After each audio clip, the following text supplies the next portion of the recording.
For months, the Epstein Files were stuck, totally locked down in this bitter, behind-the-scenes political fight. But then, boom, a huge reversal. The fight is over. So today, we're going to break down exactly how a brilliant political move forced everyone's hand and, what happens now. Okay, it all boils down to this one number, 427 to 1. I mean, think about it. In Washington today, where everything is a fight, a vote like this, it's almost impossible. That was the final tally for the Epstein Files Transparency Act. It looks like total unity, right? Well, the story behind this number is, let's just say it's not simple at all. And this is where things get, well, really interesting. Just before that landslide vote, President Trump comes out and tells his party, vote yes. He's all for transparency. Sounds great, right? The only problem is, for months and months, his own administration was fighting tooth and nail to do the exact opposite. So that's the big question here, isn't it? After all that resistance, what on earth could force a 180-degree turn like that? That's what we're going to unpack today. And let me tell you, the answer is a pretty brilliant and super rare political play.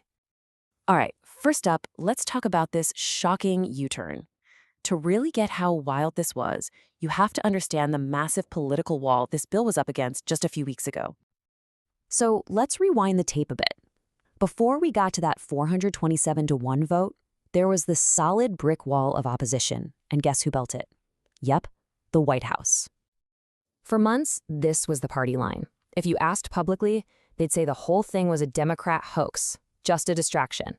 But behind the scenes, sources were saying there was hostile pressure on Republicans to make sure this bill never, ever saw the light of day. And then this strategy just completely flipped. Like overnight.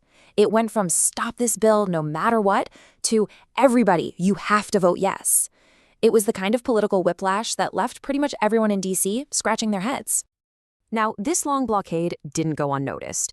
It led to some really serious accusations. You had Democrats and a number of Epstein survivors who came out and said this wasn't just politics. It was a year-long cover-up. They argued that the administration only changed its mind when its back was completely against the wall. So how did they get their backs against the wall? What cornered them?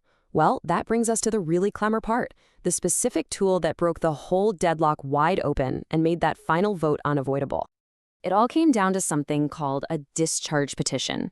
Now, you can think of it like a secret weapon in Congress. See, normally, the people in charge, the leadership, they decide what bills get a vote. But a discharge petition is a way to bypass them. If you can get 218 members to sign on, you can force a vote on the floor, no matter what leadership wants. It's super powerful, but honestly, it almost never works. And here's how it all went down. The petition for the Epstein Files started gaining steam, slowly but surely. Then, just last week, a new Democrat gets sworn in, and they become signature number 218, the magic number. And right then, the whole game changed. A vote wasn't an if anymore, it was a win. So facing a vote they couldn't stop, and that would look really bad, the White House had to do a complete 180. Of course, a fight like this doesn't just end without some bruises. The whole battle left behind some serious fallout. We're talking a very public split inside the MAGA movement, and one very lonely dissenting voice. Yeah, let's go back to that final vote, 427 to 1. That single no vote just jumps off the page, doesn't it? I mean, when literally everyone else in Washington agrees on something, who's the one person who says, nope? That one vote came from Republican Congressman Clay Higgins, and his reason was pretty specific. He felt the bill was just way too broad. He argued that if you just release everything, you're going to end up hurting thousands of innocent people. Witnesses, family members, people who weren't accused of anything but just got caught up in the investigation. And the fallout from all this? It was immediate. Representative Higgins got slammed on social media. But maybe the bigger story was the crack it created in President Trump's base. Trump actually pulled his endorsement for one of his biggest allies, Marjorie Taylor Greene, just for signing the petition. And she didn't take it quietly. She shot right back, accusing him of hurting the MAGA movement itself. Okay, so the bill passed. The political fight is over. So now what? Well, a clock has officially started ticking. This new law is super straightforward. It says the Justice Department must release all unclassified records related to the Epstein case, and they have to do it within 30 days of the president signing the bill into law. So here's the timeline we're looking at.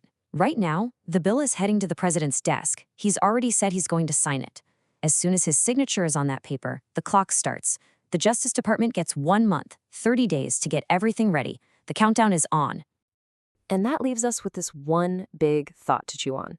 For more than a year, the whole fight was about if we would ever see these files. That fight's over. But a brand new fight, one that could be a whole lot bigger, is just getting started. And that's the fight over what's in them.